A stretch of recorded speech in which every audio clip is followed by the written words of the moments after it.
Good morning. आपण कालच्या लेक्चरमध्ये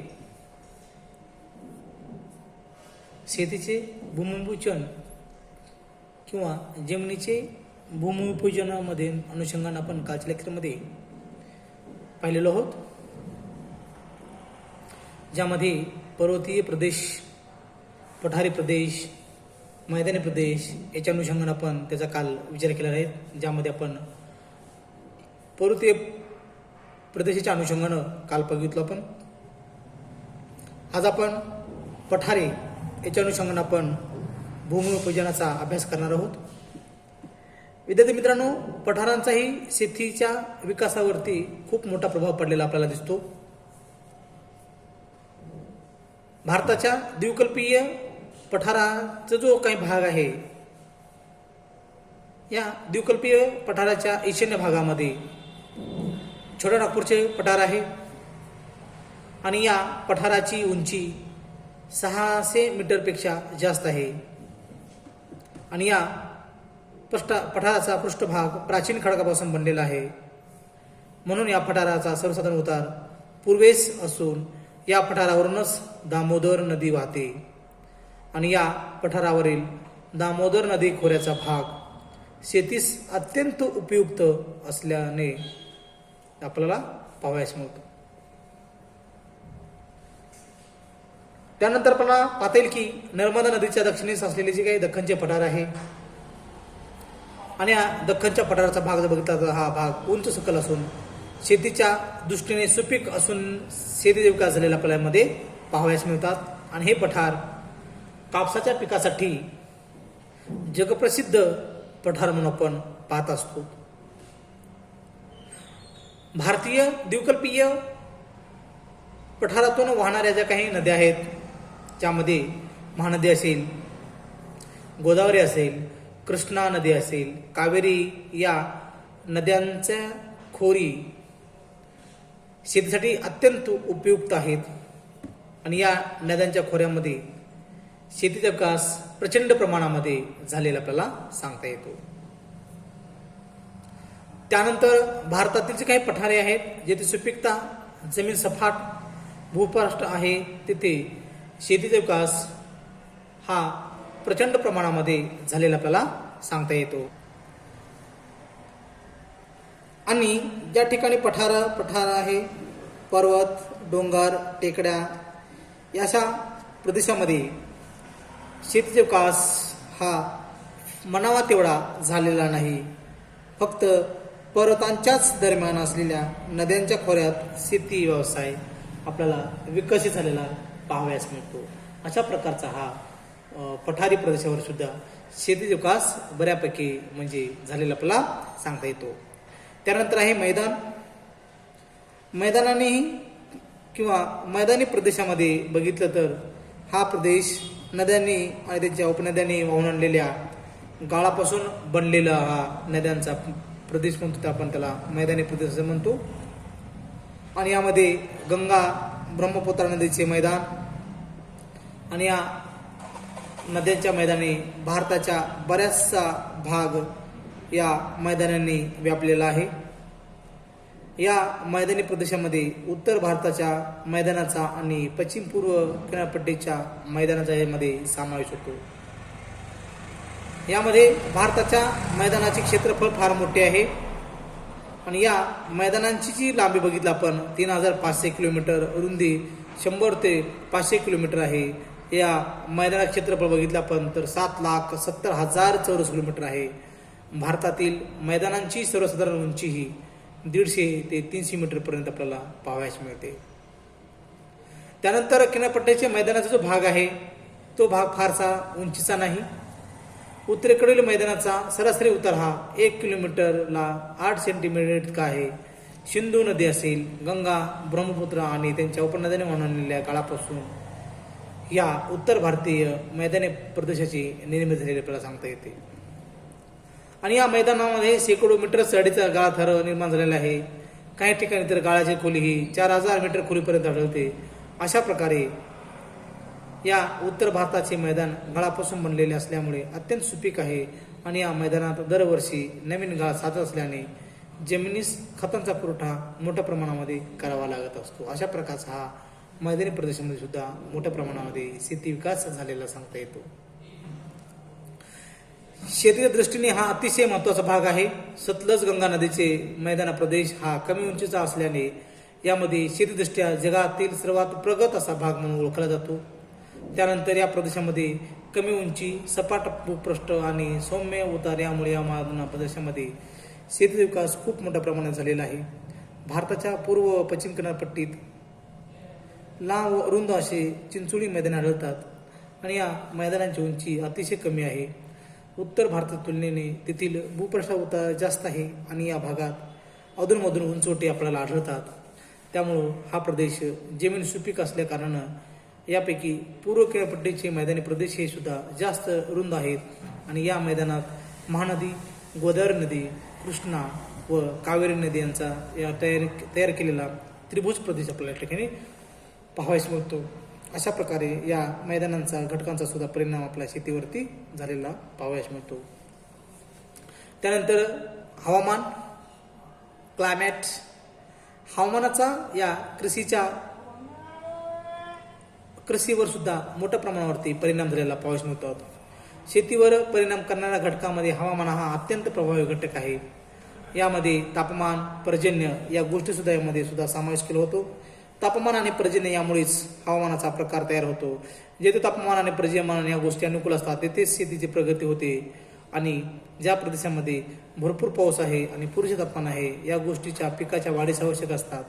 मोसमी हवामान प्रदेशामध्ये चीन सदृश्य हवामान प्रदेश, भूमध्य सागरी हवामान प्रदेश, मोसमी हवामानाचा प्रदेश, युरोपियन हवामान प्रदेश आणि तापमान आणि पर्जन्य या गोष्टी शेतीस अनुकूल असल्याने या प्रदेशात शेतीचा विकास हा भरभराटीने झालेला आपल्याला पाहायला मिळतात.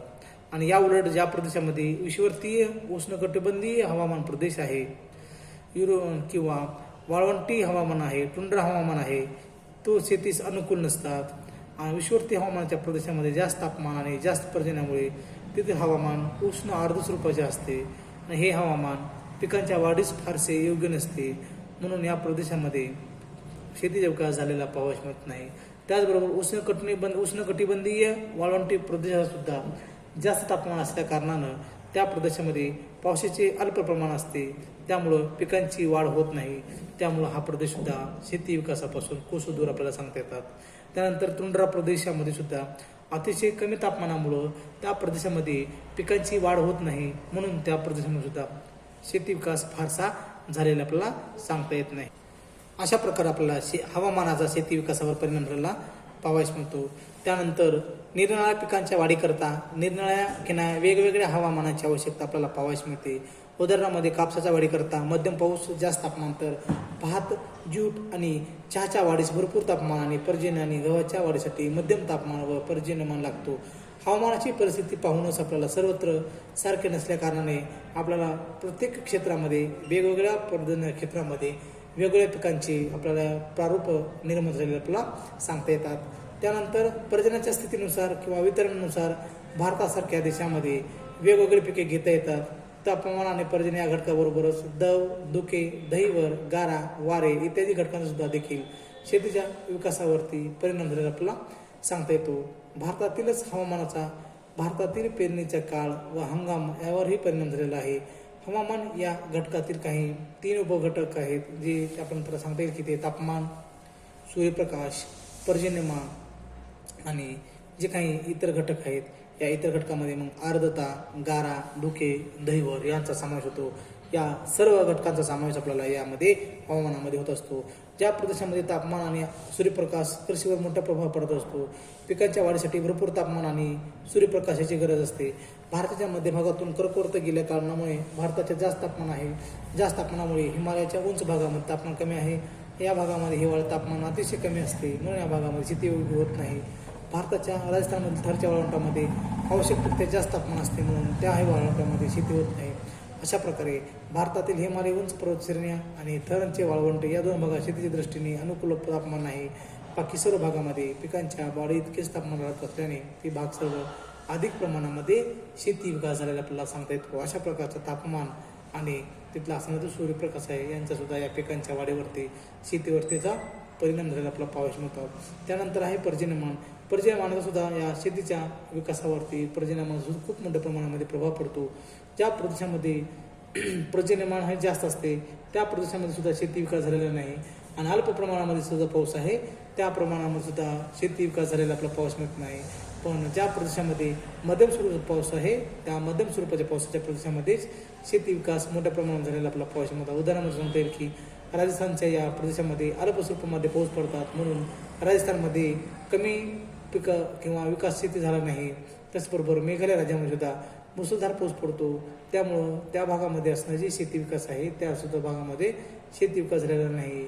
पण काही प्रदेशामध्ये मध्यम स्वरूपात पाऊस पडतो म्हणून भारताच्या काही प्रदेशामध्ये अशा प्रकारचे शेती विकास झालेला आपल्याला सांगता येतात. त्यानंतर सांगता येईल की आपल्याला जो काही प्रदेश आहे ज्या प्रदेशामध्ये दलदल निर्माण होते त्या भागामध्ये रोगट हवामान निर्माण होतो अशा प्रकारचा हा शेती विकास या ठिकाणी सांगता येतात. त्यानंतर या प्रदेशामध्ये काही प्रदेशामध्ये पाणी शोषून घेतात. उदाहरणामध्ये बटाटे वाटाणा यांची मुळे सुमारे 8 सेंटीमीटरपर्यंत खोलीपर्यंत जातात व टोमॅटो तंबाखू यांची मुळे सुमारे 1 मीटर खोलीपर्यंत जाऊ शकतात. पावसाच्या पाण्यामुळे जमिनींची मोठ्या प्रमाणामध्ये धूप होते हा एक मोठा दोष आहे म्हणून जमिनींची होणारी धूप थांबण्यासाठी अनेक उपाय शोधले लागतात आणि विशिष्ट ऋतूत पडणाऱ्या हिमामुळेही वनस्पतीच्या वाढीवरती परिणाम होतो. अशा प्रकारे पर्जन्यमान या घटकांचा परिणाम सुद्धा कृषीवरती झालेला सांगता येतो. नंतर इतर घटकामध्ये आपल्याला तापमान सूर्यप्रकाश पर्जन्यमान या घटकाबरोबरच शेतीवरती आर्द्रता गारा दव धुके दहिवर वादळे ढग यांचा सुद्धा हे परिणाम झालेला आपल्याला सांगता येतो.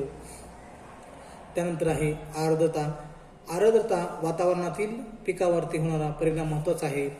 आर्द्रता पिकाच्या वाढीस पोषक असते पण आर्द्रतेचे जास्त प्रमाण पिकास उपयुक्त नसते. शिवाय कमी आर्द्रता सुद्धा पिकास चांगल्या प्रकारे येत नाही.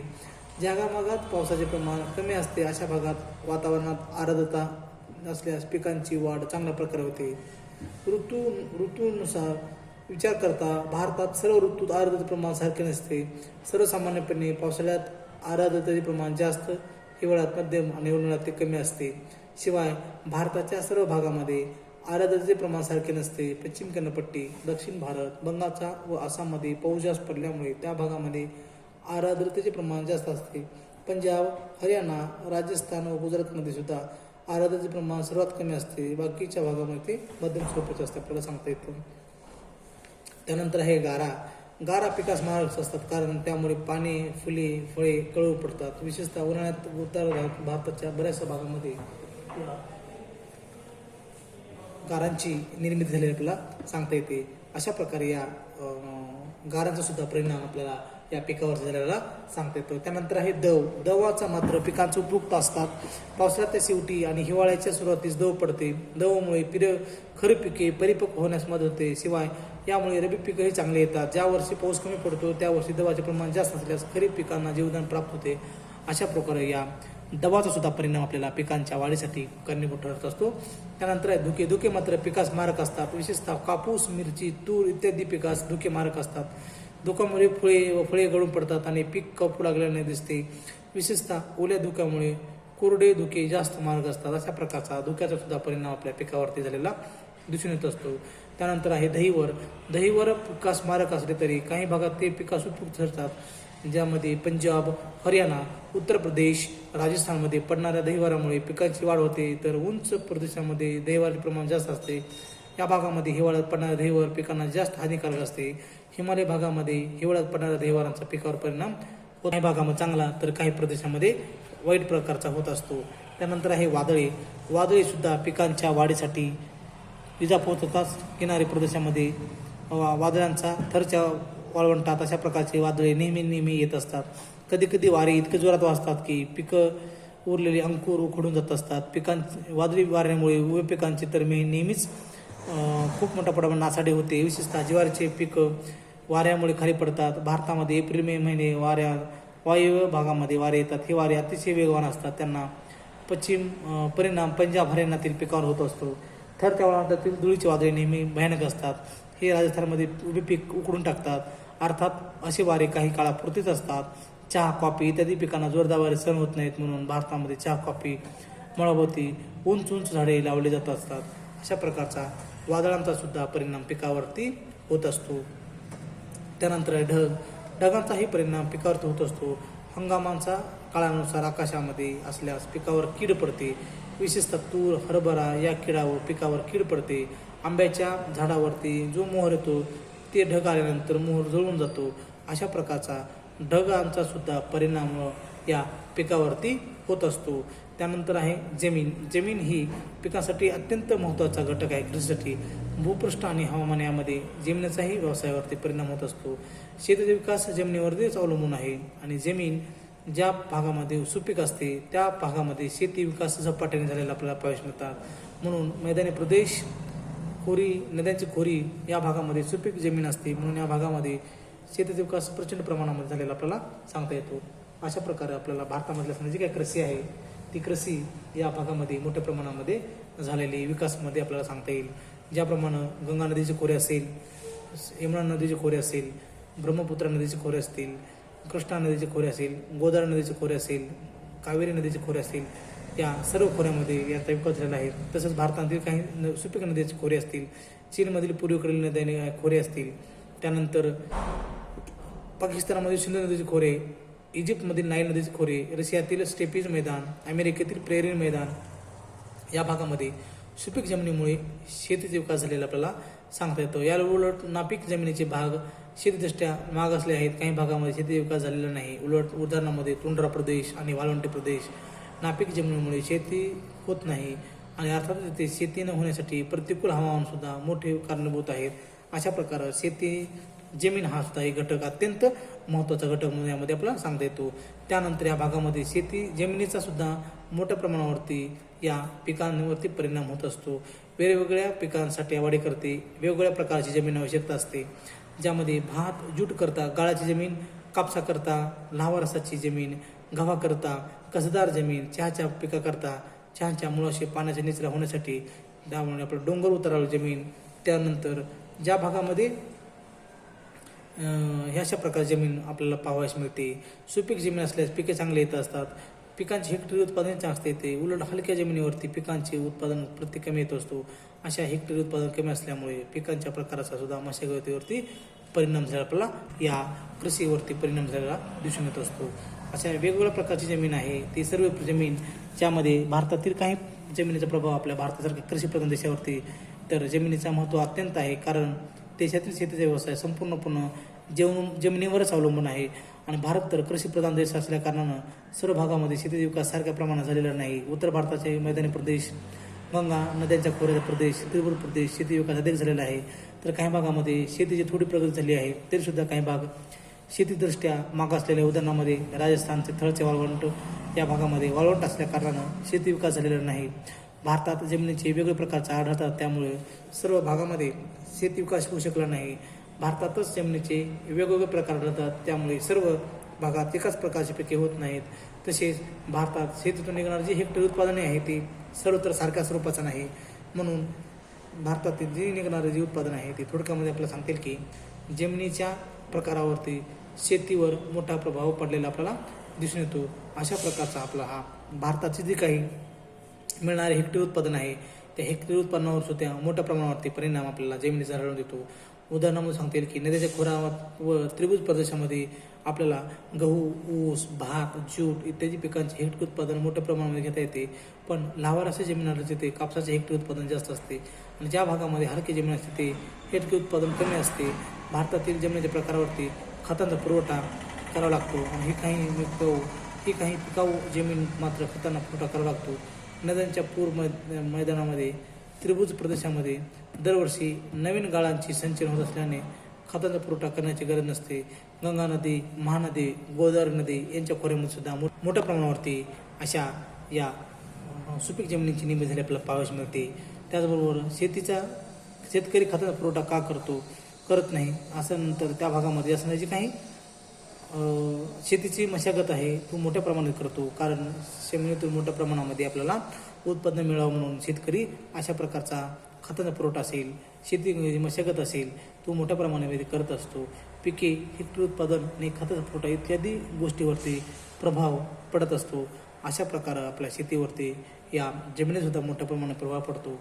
आपण उद्या लेक्चरमध्ये आर्थिक घटक हे पाहणार आहोत. धन्यवाद.